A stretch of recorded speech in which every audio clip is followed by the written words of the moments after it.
शिवपुरी गांव में शारदा नाम की एक गरीब बुजुर्ग महिला अपने बेटे रोशन, बहू गंगा और पोते गुड्डू के साथ रहती थी। शारदा देवी प्रतिदिन सुबह तड़के उठकर स्नान करती और फिर भगवान शिव की पूजा करने घर के मंदिर में बैठ जाती। रोशन एक लकड़हारा था। शिव भगवान की कृपा से लकड़ियां बेचकर अब उसकी अच्छी कमाई होने लगी। एक दिन रोशन ने शारदा से कहा, माँ, आपके आशीर्वाद से मेरा व्यापार बहुत ही अच्छा चल रहा है। मैंने अब एक नया घर ले लिया है। कुछ दिनों बाद हम वहीं रहने चले जाएंगे। ये तो सचमुच बड़ी ही खुशी की बात है बेटे। अच्छा ये बता, तूने हमारे साथ साथ भगवान के रहने के लिए भी नए घर में मंदिर बनवाया या नहीं? ये बात सुनकर गंगा कहती है, माँ जी, आप सारा दिन पूजा पाठ ही करती रहती हैं। वहाँ भी आप सारा दिन यही करती रहोगी। सुबह सुबह उठकर हमारी नींद खराब करोगी। इसलिए हमने सोचा है कि आप यहीं रहें और अपना पूजा पाठ करती रहें। हम आपको आपका खर्चा पानी भेज दिया करेंगे। नए घर में केवल मैं, ये और हमारा गुड्डू ही साथ जाएगा। रोशन, देख तो बहू क्या बकवास किए जा रही है। क्या सचमुच तेरे घर में मेरे और मेरे प्रभु के लिए कोई जगह नहीं है? आज इन्हीं की कृपा से तुझे ये सब मिल पाया है और अब तू इन्हें ही भूल गया। माँ, ये सब मेरी मेहनत का नतीजा है। और गंगा कह तो रही है कि हम आपको आपका खर्चा भेज दिया करेंगे। आप इतने बड़े घर में जाकर क्या करोगी? अपने बेटे बहू की बातें सुनकर शारदा देवी रोने लगी, लेकिन उसके बेटे बहू उसको वहीं छोड़कर चले जाते हैं। शारदा देवी भगवान शिव से प्रार्थना करने लगी, हे भगवान, मेरा बेटा नासमझ है, उसको कोई भी दंड नहीं देना। एक दिन उसको अपनी गलती का एहसास जरूर होगा। वो आपकी शरण में आ जाएगा। उसको माफ कर दीजिए। अगले दिन से ही शारदा सुबह नहाकर भगवान शिव के लिए भोग बनाती और फिर उनकी पूजा पाठ में मगन हो जाती। इसके बाद शिव जी का भजन पूजन करके उनको भोग लगाकर प्रसाद ग्रहण करती। कभी कभी वो अपने लिए खाना बनाती तो कभी केवल प्रसाद खाकर ही संतोष कर लेती। ऐसे ही कई रोज गुजर गए। फिर एक दिन शारदा देवी अपने घर के बाहर बैठी थी कि तभी उसके पड़ोस की एक औरत उसके पास आई और शारदा उससे कहने लगी, सुनो बेटी, मेरा कुछ सामान खत्म हो गया है, क्या तुम बाजार से जाकर ले आओगी? वो औरत बाजार से सारा सामान लाकर शारदा देवी को दे देती है।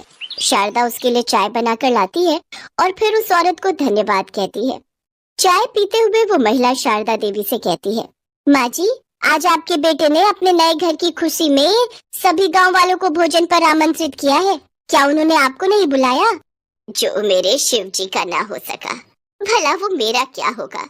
अब मुझे उससे कोई मतलब नहीं है। शारदा देवी की बात सुनकर महिला वहाँ से चली जाती है। ऐसे ही समय बीतता गया। अब शारदा देवी और भी बूढ़ी और कमजोर होती गई। अब उसमें खाना और प्रसाद तक बनाने की हिम्मत नहीं बची थी। इसलिए वो अब सिर्फ शिव जी के लिए ही प्रसाद बनाती और उसी को खाकर संतुष्टि कर लेती थी। एक दिन शारदा देवी भगवान शिव के आगे बैठकर रोने लगी और कहने लगी, प्रभु, अब इस संसार से मेरा मन भर चुका है। अब आप मुझे अपनी शरण में ले लीजिए। ना जाने और कितना कष्ट सहना होगा मुझे आपसे मिलने के लिए। इतना कहकर वो भजन करने लगी। अगले दिन सुबह शारदा ने स्नान किया और फिर प्रसाद बनाने के लिए रसोई में गई तो उसने देखा कि आटा खत्म हो चुका है। उसे ध्यान आया कि कुछ गेहूं पड़े हुए हैं। वो गेहूं लेकर चक्की में पीसने बैठ गई, लेकिन कमजोरी के कारण उनसे चक्की चल ही नहीं रही थी। ये देख शारदा देवी की आंखों से आंसू बहने लगे। वो कहने लगी, प्रभु, आज मेरा शरीर साथ नहीं दे रहा है। मेरा नियम टूट जाएगा और मेरे शिव जी भूखे रहे। ये मुझसे बर्दाश्त नहीं होगा। मुझे शक्ति दे प्रभु, जिससे कि मैं आपको भोग लगा सकूं। इतना कहकर शारदा देवी ने एक बार फिर कोशिश की और फिर दोबारा कोशिश करके वो हार गई और वो रोने लगी। तभी घर में तेज रोशनी हुई और नीले प्रकाश से पूरा घर भर गया।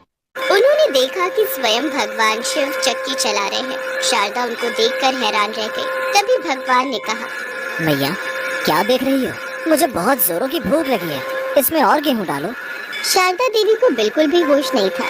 वो रोते रोते चक्की में गेहूं डाल रही थी और भगवान शिव गेहूं पीस रहे थे। फिर जब शारदा देवी को सुध आई तो भगवान शिव गेहूं पीस चुके थे। इसके बाद शिव जी भगवान ने कहा, मैया, आज आपकी तपस्या सफल हुई। मांगो, आपको क्या मांगना है? मुझे अपने चरणों में स्थान दे दीजिए प्रभु, मुझे और कुछ नहीं चाहिए। भगवान शिव ने उसे आशीर्वाद दिया तो शारदा देवी पहले जैसी स्वस्थ हो गई। शारदा देवी ने उनके लिए हलवा बनाकर उनको भोग लगाया। भगवान शिव ने भोग खाया और कहा, भैया मेरा पेट भर गया आपके भोग से। अभी आपका इस संसार में कुछ समय बाकी है, उसके बाद ही आपको स्वर्ग लोक की प्राप्ति होगी। आज से तुम्हें यहाँ कोई कष्ट नहीं होगा। इतना कहकर वो अंतर ध्यान हो गए। तभी उसका छोटा सा घर बड़े से महल में बदल गया और घर में धन धान्य के भंडार भर गए और भगवान की कृपा से उसके घर में नौकर चाकर काम करने लगे। शिव के बारे में सुनकर रोशन और गंगा रोते हुए आए और शारदा देवी के चरणों में गिर पड़े। शारदा देवी ने भी उन्हें माफ कर दिया। अब वे सभी साथ साथ रह